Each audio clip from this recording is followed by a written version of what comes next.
The story we are going to tell today is The Cage Bird and the Bat.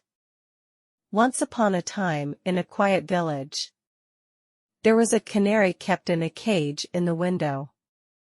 During the day, this canary was always silent, not making a sound. At night, however, the moonlight from the window fell on her feathers and she began to sing.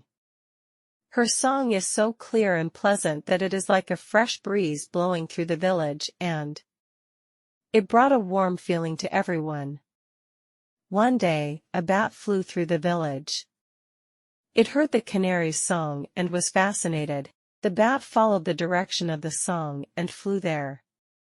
The bat stopped at the window, looked at the canary with curious eyes, and then asked, "Dear canary, why do you sing only at night? By day you are silent." The canary replied softly, "Dear bat, I sing only at night as in the daytime.